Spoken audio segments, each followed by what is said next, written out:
Yo, what is up, y'all? It's Cone back here again today with another video, and today we're going to be playing a game that I like to call Who You Got.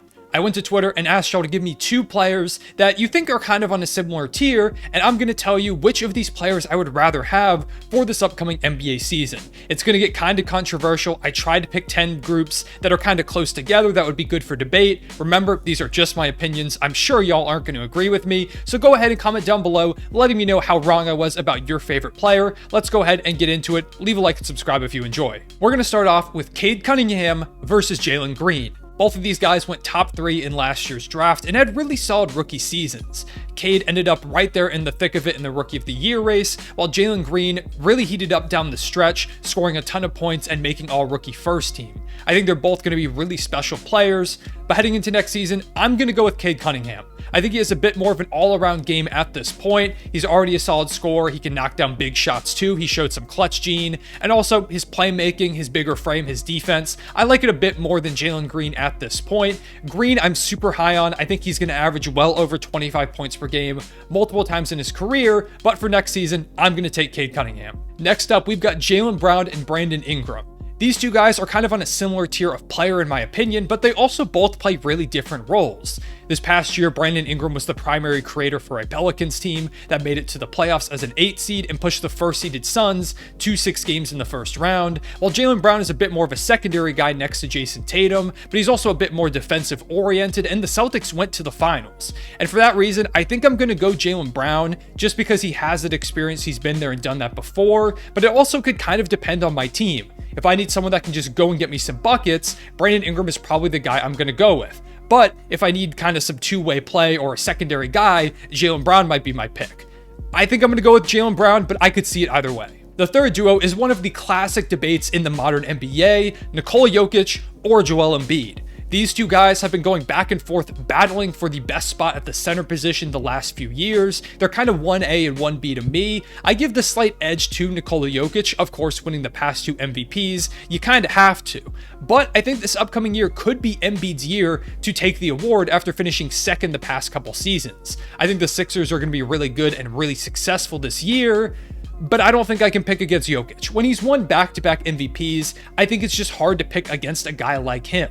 I think Embiid might have the better, season in terms of winning the MVP award, but part of that might be just due to the fact that Jokic is going to suffer from some voter fatigue having won back-to-back awards. You can go honestly either way on this one. I wouldn't be mad at you either way, but I'm going to go with Nikola Jokic. I just can't bet against the Joker right now. The fourth duo we have is Jordan Poole versus Anthony Simons. These two players have kind of a similar play style. They're high-level shot-creating guards that can drill from deep and are microwave scorers. They could go off for 30 any given night, but they also have kind of different roles on their team. Simons this upcoming year is going to be looked at to be the starting shooting guard, while Poole is currently still slated to be on the bench as their 6th man, and probably will be one of the leaders for the 6th Man of the Year award. But he's also in a contract season, so he could go out and ball.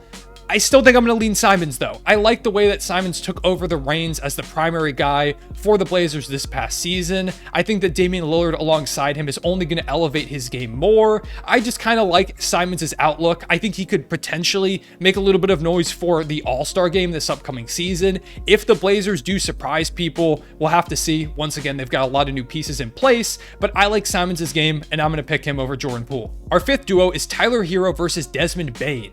Hero, of course, was the 6th Man of the Year this past season. He's a high-level scorer, not a great defender, but he can give you buckets, 30, 40 points even some nights, and was oftentimes the best offensive player during the regular season for that Heat team that went out and got the 1 seed. Meanwhile, with Desmond Bane, he's a 2 option behind John Morant, but he's a high-level scorer too, super efficient, and he also can really lock up, which I think people underrate that part of his game a bit. Especially in the playoffs, he really clamped up on defense, and for that reason, I am going to go with Desmond Bane. He's a great 2-way player. I think he could make some all-star noise this upcoming season if the Grizzlies don't regress too much, like I think they might a bit. But I think that Desmond Bane is critical to their success last season and is going to continue to be critical for years to come. He will eventually make an all-star game and be one of the best 2-way guards in the entire league. I'm that high on Desmond Bane, so I'm going to take him. At number 6, we've got 2 aging point guards that are looking to kind of find a new role for themselves, Russell Westbrook and John Wall. While now being on the Clippers after not playing last season for the Rockets, I think he's going to have a really solid year. Next to Kawhi Leonard and Paul George, he's not going to have to try and score much. All he's got to do is play solid defense and be a creator at the point guard position, something that they've really missed the past few seasons, and I think he can do a really good job of that. Meanwhile, for Russ, it's still kind of weird in Los Angeles. Alongside LeBron James and Anthony Davis, it's still not a great fit for him. There's a lot of rumors that he's still going to be moved, but we really don't know. So I'm just going to assume Russ is going to be in LA, and I think he will have a better year. John Wall and the Clippers are probably going to win more games because they're a far better team, but I still think Russ has some good basketball in the tank. I think he's going to be better this season. I still think that he needs to get out of Los Angeles. I think a breakup would be best for both parties, but for right now, even in LA, I'm still a believer in Russ. Maybe that's the biased Thunder fan in me, but I'm not giving up on Brody. At our 7th matchup, we've got a battle of two guards who have been at the center of debate for a while: Kyrie Irving and Damian Lillard. It was a huge debate this past season about which guy was better, which one was a superstar, which wasn't. And even a few years ago, back in like 2017, 2018, the two of them were looked at as two of the top 3 guards in the league, and it was debated, who's better between the two of them.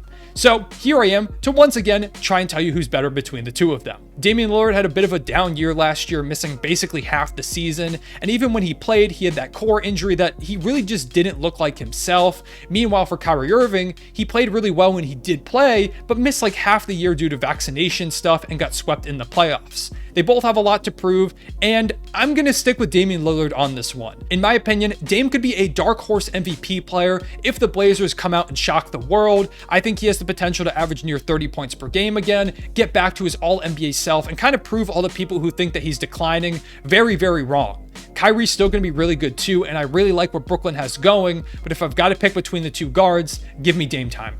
At the 8th spot, we've got a Sixer and a former Sixer, James Harden and Jimmy Butler. Now, a few years ago, this probably wouldn't even be a question. James Harden was one of the best players in the league and MVP caliber for so many years, but this past year, he had a bit of a down season. He didn't quite look like himself and looked a bit slow, potentially looking like he's on the decline, while Jimmy Butler nearly led the Heat back to the finals for the second time in the last few seasons. However, I'm going to stick with James Harden. I think he's in for a massive bounce back year. I think last year was a bit of an anomaly for him. I'm not saying we're going to see the 35 point per game Harden that we saw maybe 4 or 5 years ago, but I do think that James Harden is going to be back there as a dark horse MVP candidate.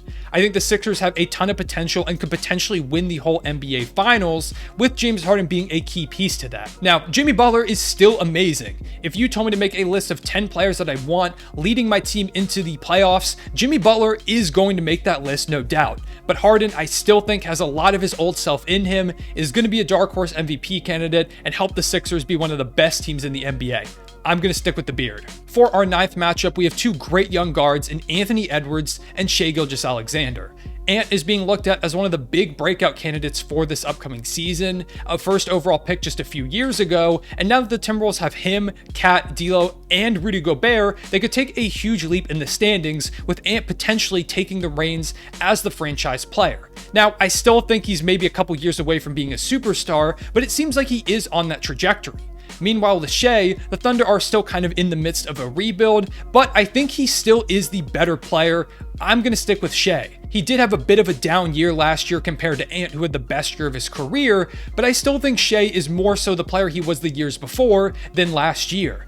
At the beginning of the season, he was still recovering from a huge foot injury that put him out for the second half of the 2021 season, as well as prevented him from playing in the Olympics in the summer. I think Shai now is going to have worked himself back to full health, be ready to kind of prove people wrong, and he averaged 35 points per game nearly after the All-Star break this past year. I think people are sleeping on Shai. I still think he's a bit better than Ant. Anthony Edwards might pass him in due time, but for this upcoming season, I'm going to be biased as a Thunder fan and stick with Shai. And finally, we have a battle of the top 2 picks from 2019, Zion Williamson and Ja Morant. Ja took the league by storm this past year as one of the best players in the league, alongside a Memphis Grizzlies team that really shocked the world, making it as the 2 seed in the Western Conference. He was incredible. He is one of the most electric players in the league. Meanwhile, you've got Zion Williamson, who missed all of last year with a foot injury, but he's supposed to be coming back fully healthy. He looks like he's in the best shape of his career, and I think people forget just how good Zion was when he was healthy.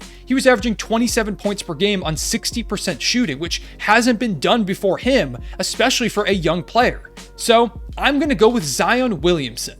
I think Zion could be in for a potential MVP caliber season if the Pelicans are as good as I think they can be. You've got Brandon Ingram, CJ McCollum, and Jonas Valanciunas on that roster. Zion's got a lot of options to stretch the floor, opening up the game for him, and I trust how dominant of a physical force he will be. I think he's going to be in great shape, dominate the league, and average near 30 points per game this upcoming season.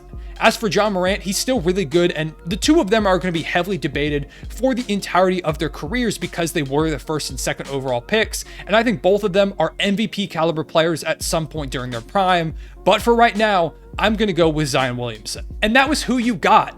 Let me know if you enjoyed this video in the comment section below, and leave a like and subscribe if you did. Go ahead and also tell me if you want to see more of these type of videos. Maybe I can make this a series of some kind if y'all really enjoyed it. But thank you so much for making it to the end of the video. Drop me some more duos in the comments too, and I can give you my opinions on those. I appreciate y'all watching. Leave a like and subscribe if you did enjoy. Also ring that notification bell. I'll see y'all later. Real one, say it back.